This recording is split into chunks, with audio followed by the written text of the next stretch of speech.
یہ دو تین چیزیں بڑی اہم ہیں۔ ایک تو ڈی جی ایف آئی اے کی جو چھٹی ہے، بظاہر وہ عمرے پر گئے ہیں، لیکن وہ سننے میں یہ آ رہا ہے کہ وہ لمبی ہو رہی ہے۔ وزیر داخلہ ان سے خفا ہے، حکومت تھوڑی سی خفا ہے، کیونکہ جو ویڈیو سکینڈل میں کیس میں ایف آئی اے نے جس طریقے سے جو ملزمان تھے ان کے بارے میں یہ کہا کہ شواہد نہیں ملے اور ان کو بری کر دیا گیا، اس پر جو سائبر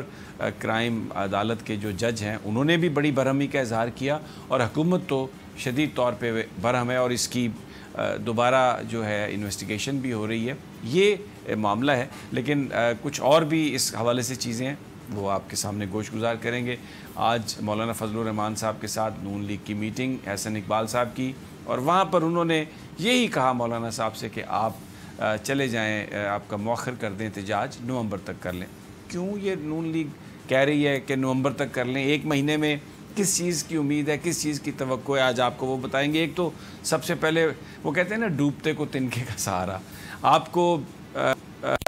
جہاں پر بھی کوئی چیز نظر آتی ہے تو بندہ پھر اسی کو، معمولی سی چیز پر بھی اپنی امید قائم کر لیتا ہے۔ ابھی آج کل یہ خبریں آ رہی ہیں کہ کیونکہ الیکشن کمشنر جو ہیں، چیف الیکشن کمیشن، وہ خفا ہیں ذرا حکومت سے، وہ 2 ممبرز کی تعیناتی کے حوالے سے، حلف لینے کے حوالے سے، تو نون لیگ یہ سمجھ رہی ہے کہ یہ جو اس وقت ناراضگی ہے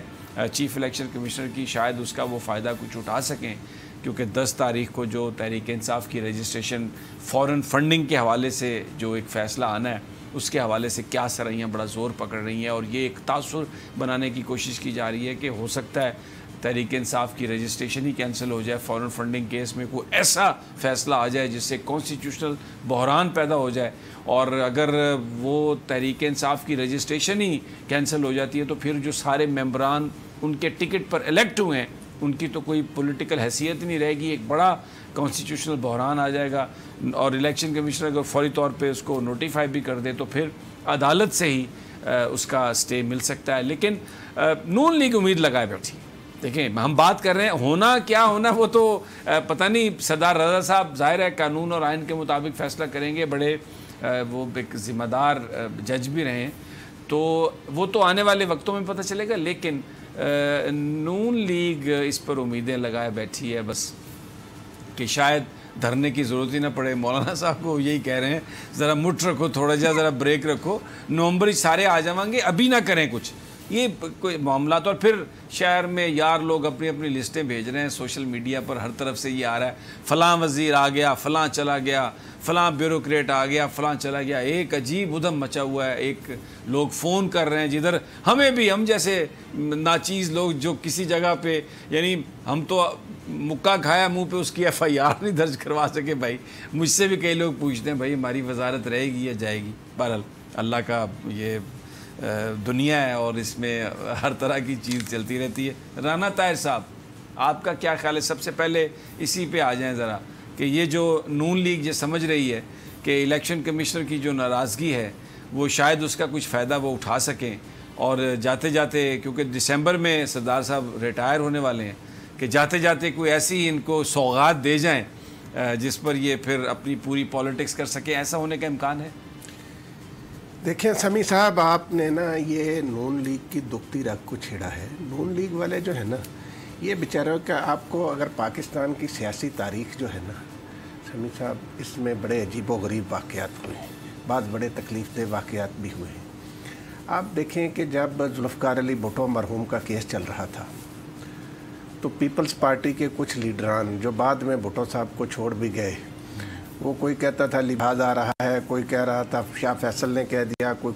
کچھ مختلف طریقوں سے جی بس یہ ہو رہا ہے، اور کوئی کہہ رہا تھا جی باہر عوام کا طوفان آ جائے گا، کچھ نہیں ہوگا۔ وہ بھٹو بیچارے کو پھانسی لگوا دیا۔ اسی طرح یہ نون لیگ والے جو ہیں، یہ جب پاناما کا چکر چلا اس وقت میاں صاحب کو چکر دیتے رہے کہ جی کچھ نہیں ہوگا۔ میاں صاحب وزارت عظمیٰ سے گئے،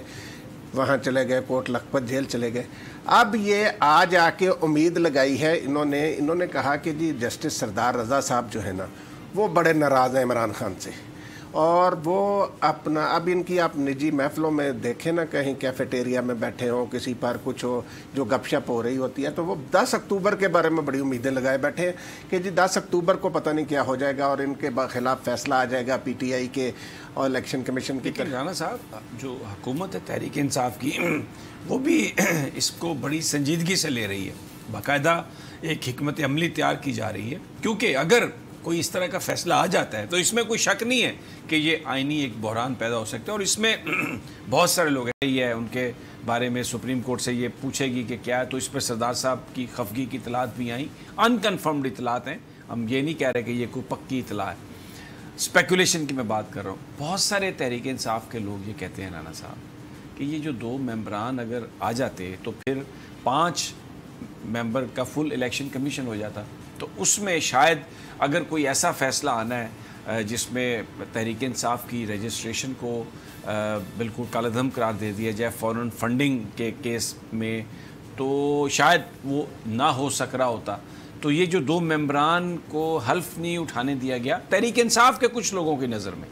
وہ یہ سمجھتے ہیں کہ یہ بیسیکلی اس بڑی گیم کا حصہ ہے۔ آپ کا کیا خیال ہے؟ سمیع صاحب، پاکستان میں آپ کو پتہ ہے کہ گیم پلان تو بڑے بڑے بنتے ہیں۔ جب سابق صدر رفیق تارڑ صاحب صدارتی امیدوار بنے تھے مسلم لیگ نون کے، تو اس وقت قائم مقام چیف الیکشن کمشنر تھے جسٹس جنیجو صاحب۔ تو آپ کو یاد ہوگا کہ جسٹس جنیجو صاحب نے رفیق تارڑ صاحب کے کاغذات نامزدگی مسترد کر دیے تھے، اور پھر نون لیگ ہائی کورٹ میں گئی تھی، ہائی کورٹ کے ذریعے ان کے کاغذات نامزدگی بحال ہوئے اور وہ امیدوار بنے صدارت کے، اور وہ پاکستان کے صدر بنے۔ الیکشن کمیشن کے پاس بہرحال ایک اختیار تو ہے، اور وہ اس کیس کی، جبکہ پی ٹی آئی اور الیکشن کمیشن اگر فیصلہ دے تو وہ نوٹیفیکیشن اسی دن جاری کر سکتا ہے، اور اس کو پھر عدالت ہی روک سکتی ہے۔ بالکل آپ صحیح کہہ رہے ہیں، اس کے خلاف ہائی کورٹ میں ہی جایا جا سکتا ہے، عدالت عالیہ ہی اس کے بارے میں کوئی فیصلہ کرے۔ لیکن یہ میں آپ کو بتاؤں سمیع صاحب، میں نہیں سمجھتا، سردار رضا جو ہیں وہ ایک بڑے منجے ہوئے قانون دان ہیں، وہ پاکستان کی عدالت عظمیٰ کے ایک سینئر جج رہے ہیں اور قانون اور آئین کو بھی سمجھتے ہیں، اور یہ جو نون لیگ کی میں سمجھتا ہوں خام خیالی ہے کہ وہ کوئی اس قسم کے جو فیصلے کی توقع کر رہے ہیں۔ نون لیگ کے لوگ اپنی نجی محفلوں میں وہ کہتے ہیں پٹاخہ وجے، وہ تو یہ کہہ رہے ہیں، وہ تو مٹھائی والوں کو آرڈر بھی دے رہے ہیں کہ 10 تاریخ کے لیے ذرا مٹھائی ذرا شوگر فری ہمارے لیے بھی آرڈر کر دیں، آپ سمیع صاحب شوگر والی تو کھا نہیں سکتے۔ آپ ان لوگوں کی حالت دیکھیں کہ آپ نے صحیح کہا کہ ڈوبتے کو تنکے کا سہارا، کہ یہ ان کو کہیں سے بھی کوئی چیز ملے۔ میں یہ جو بات آپ کو کہہ رہا ہوں مذاق میں نہیں کہہ رہا، یہ مسلم لیگ نون کے لوگوں کو میں نے یہ باتیں کرتے ہوئے سنا ہے کہ جی اس دن تو مٹھائیاں تقسیم ہوں گی۔ یہ ایسے ہی ہے، بالکل ایسے ہی ہے، بات ایسے ہی ہے کہ یہ کہی جا رہی ہیں باتیں۔ اچھا رانا صاحب، لیکن اس کا ایک اور امپیکٹ بھی ہے۔ فرض کر لیتے ہیں کہ کوئی الیکشن کمیشن اس طرح کا فیصلہ دے دیتا ہے، لیکن اس کا نقصان کیا ہوگا میں آپ کو یہ بتانا چاہتا ہوں۔ اس وقت آپ ذرا دنیا کا سینیریو دیکھیں، prime minister of Pakistan Imran Khan Kashmir کا مقدمہ یونائٹڈ نیشن میں پیش کر کے آئے ہیں، اور اس کے بعد وہ چائنا جا رہے ہیں۔ اب اگلے ہفتے 10 تاریخ کو یہ فیصلہ آنا ہے۔ اگر پرائم منسٹر اس وقت چائنا میں ہوئے، راستے میں ہوئے، جا رہے ہوئے، تو یہ فیصلہ آئے کہ ان کی جماعت کالعدم ہے، اور جس بندے نے بھی ان کی ٹکٹ پہ الیکشن لڑا ہے ان کی جماعت پہ، وہ بھی فارغ ہے اور پرائم منسٹر بھی فارغ ہیں، وہ جو کشمیر کاز ہے اس پہ اس کا کیا امپیکٹ ہوگا؟ جو پھر اس کے بعد اگر آپ کسی عدالت سے سٹے بھی لیں گے تو جو ایک لیجیٹمیسی ہے، کیا جو دشمن ہے پاکستان کا وہ اس کے بارے میں سوال نہیں اٹھائے گا؟ تو اگر عمران خان صاحب کی جماعت اور ان کی حکومت کو اگر اس طرح کا کہیں سے کوئی دھچکا لگتا ہے تو رانا طاہر صاحب، پھر وہ جو سازشی تھیوریز ہیں، وہ جو کنسپریسی تھیوریز ہیں کہ عین اس موقع پر جس وقت پاکستان بڑے بھرپور انداز میں بھارت پر ڈپلومیٹیکلی ایک اوفینسو کر رہا تھا، اور اس وقت بہت سارے جو ڈپلومیٹس ہیں وہ سمجھتے ہیں اگر سٹیٹس کو رہے، کیونکہ بھارت پنگے میں پھنس گیا، پاکستان نے تو کچھ نہیں کیا، یہ جو کچھ بھی کیا بھارت نے کیا، تو اسی لیے پوری دنیا میں مسئلہ کشمیر پر بات بھی ہو رہی ہے، اور دن بدن یہ بھارت کی پسپائی ہے۔ ایسے موقع پر پاکستان میں اس حکومت کو ڈی سٹیبلائز کرنا، ہٹانا، اس کا فائدہ کس کو ہوگا؟ اس کا فائدہ تو دشمن کو ہوگا رانا صاحب۔ سمیع صاحب، آپ کی بات بالکل صحیح ہے کہ فائدہ دشمن کو ہوگا۔ دیکھیں الیکشن کمیشن کیا فیصلہ کرتا ہے ہمیں اس بارے میں کچھ پتہ نہیں، لیکن بات یہ ہے کہ جو مسلم لیگ نون امید لگائے بیٹھی ہے، ان عقل کے اندھوں سے پوچھے کوئی. آپ صحیح کہہ رہے ہیں کہ اس وقت پاکستان میں سیاسی عدم استحکام پیدا کرنے کی سازش کرنے کا فائدہ پاکستان کے دشمنوں کو ہی ہوگا. آپ یہ جو نون لیگ جس طریقے سے یہ ایک سازشی جال ہے نا جو بنا جا رہا ہے, سمیع صاحب یہ کوئی خدا کا خوف انہیں کرنا چاہیے. آپ بنیادی طور پر رانا صاحب پرسیپشن آف انسٹیبلٹی, ابھی میں آپ کو بتاؤں جو ایک 5th جنریشن وارفیئر یہی ہے کہ آپ